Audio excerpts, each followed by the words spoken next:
se retrouve aujourd'hui entre butineuses et butineurs pour parler des mythes qu'on peut retrouver autour de l'intimité, des galipettes ou même encore des relations de couple. Si vous ne me connaissez pas encore, je suis Léa Butine, sexothérapeute. En plus de recevoir en consultation, je propose du contenu sur les réseaux pour partager un petit peu, détabouiser tout ce que l'on peut trouver autour des galipettes, des relations et même de l'amour. Sans plus tarder, on commence par le premier mythe que j'entends le plus souvent. Quand il n'y a pas de pénétration, c'est pas vraiment des galipettes. Imaginez vous stimuler une pokéflûte uniquement avec les mains ou un coquillage uniquement avec les mains. D'ailleurs, le mot coquillage manque de peps, je trouve, pour nommer cette partie sans utiliser les mots qui pourraient être censurables. Si vous avez des idées assez rigolotes, je suis assez preneuse. Si ça ne faisait pas vraiment partie de l'ambiance galipette, ça veut dire qu'on pourrait le faire avec nos potes sans que ça pose souci, sans que ça soit de la tromperie et que ce soit clairement accepté. Donc déjà, ce chemin-là, quand on commence à le faire, on se dit « Ah ouais, si, finalement, peut-être que... » Donc c'est aussi bien de faire le chemin de se dire « Mais attends, mais pourquoi, moi, dans ma tête, ça me paraît pas être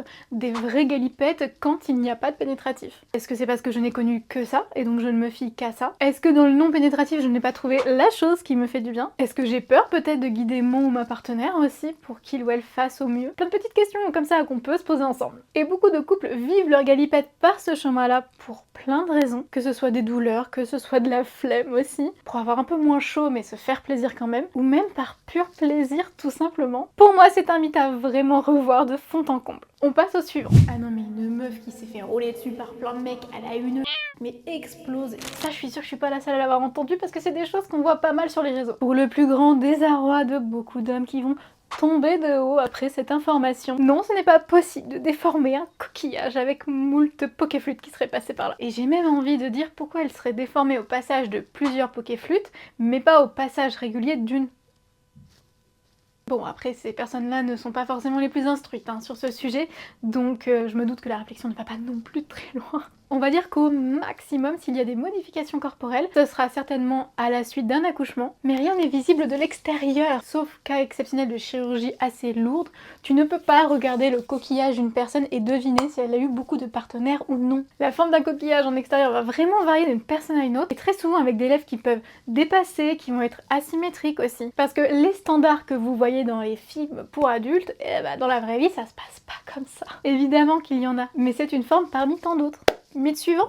Ah mais les mecs excités, ils l'ont toujours bien dur, et les meufs, crois-moi que c'est les chutes du Niagara à chaque fois. Et non, toujours pas. Une personne qui possède une pokéflûte peut très bien se retrouver à durcir sans être forcément excitée, mais peut-être au frottement du pantalon, frottement du sous-vêtement. Et à contrario, une personne avec une pokéflûte très excitée peut ne pas forcément durcir. Et d'ailleurs, au même titre que envoyer la sauce ne veut pas forcément dire avoir eu un orgasme. Et pour revenir à nos coquillages, ce n'est pas parce qu'une personne va mouiller qu'elle va forcément être excitée, et inversement, ce n'est pas parce qu'elle va être sèche qu'elle ne va pas être excitée. C'est pour ça qu'en section, on a tendance à tanner un petit peu sur le lubrifiant. Alors attention, le lubrifiant ne doit pas non plus remplacer une envie de galipette. Si on n'a pas envie, ça sert à rien de mettre du lubrifiant juste pour forcer le truc. Et j'ai même envie de dire, même si on a tendance à lubrifier naturellement, avoir du lubrifiant c'est pas si mal. Vous pourrez potentiellement faire le test de prendre un petit peu de cette lubrification, mettre sur votre main et voir à quel point ça sèche très vite. Pour éviter les frottements vraiment à sec, pour éviter les brûlures et par la suite éviter même du coup potentiellement les infections urinaires, les cystites, ça peut être bien de toujours avoir son petit flacon de lube pas loin sur la table de chevet, dans la maison, un peu partout où on a envie de le faire. Et si vous ne savez pas trop lequel choisir au vu des compos multiples qu'on peut aussi trouver, sachant que bon, ça va quand même à un endroit assez sensible, donc c'est bien d'avoir des bonnes compos, n'hésitez pas à m'envoyer un message sur Instagram, je vous enverrai un petit peu ma sélection avec grand plaisir. Et on passe au mythe suivant. Les meufs, ça regarde pas de films pour adultes, n'importe quoi. Non. Non, non. Non, non.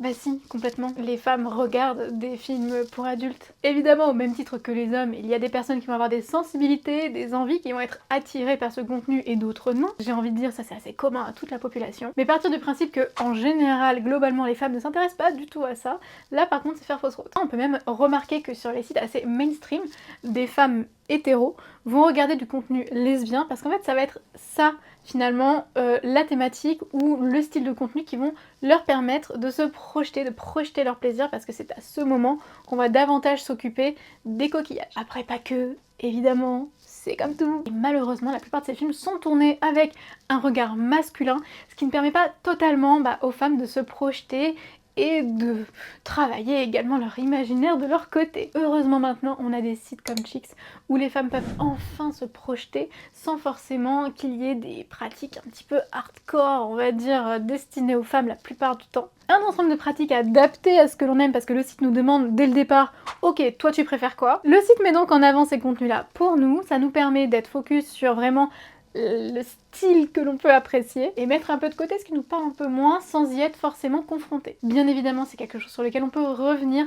De manière générale, chaque personne est très fluctuante dans sa vie et dans ses envies, donc on pourra revenir sur des choses plus ou moins hard, plus ou moins douces en fonction de nos envies. En parlant du regard féminin, et je veux grossièrement parler finalement de plaisir autour de je peux te proposer cette vidéo qui pour le coup a été assez bien pensée pour se projeter.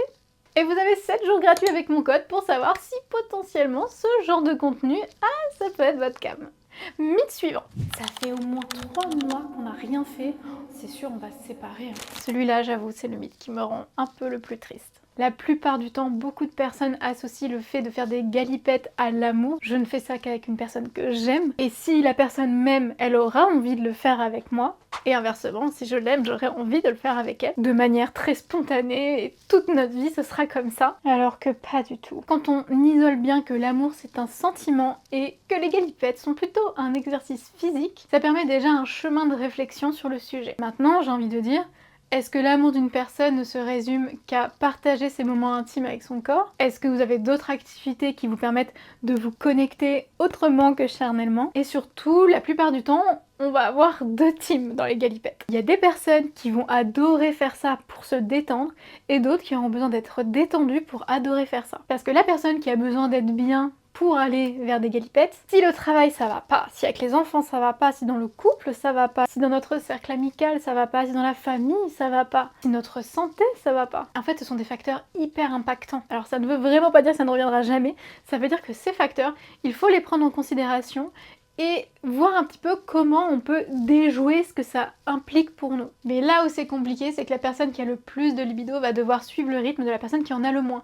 Ça me paraît assez normal. La personne qui en a le plus est aussi à prendre en considération, mais différemment. C'est-à-dire que ces personnes-là vont être un petit peu dans l'hypervigilance de surveiller la bonne fenêtre, à quel moment ça paraît être le plus propice pour avoir ce moment ensemble. Quitte à parfois être une personne insistante à, dès le matin, demander, voir un petit peu s'il y a moyen, retenter le midi, retenter le soir, ce qui est reçu comme une forme de pression. Le tout c'est de s'en parler, d'ouvrir un peu les vannes sur ce sujet, oser dire que bah oui effectivement, moi j'essaie de surveiller un petit peu le moment où t'es le plus enclin, le plus encline pour avoir ces moments-là. Et aussi oser dire, écoute, là en ce moment je suis pas dedans, je peux pas te dire jusqu'à quand, mais je crois que j'ai besoin qu'on respire un petit peu sur ce sujet-là et que ça revienne peut-être un peu moins souvent. À la limite, moi qui ai moins d'envie que toi, je reviendrai vers toi au moment où j'en aurai envie, mais il faut que tu m'assures que si ça dure 1, 2, 3, 6 mois, ce ne sera pas quelque chose que tu me feras ressentir comme négatif et que tu peux aussi m'aimer autrement. Et bim, on a quelque chose où on se sent estimé, respecté, écouté.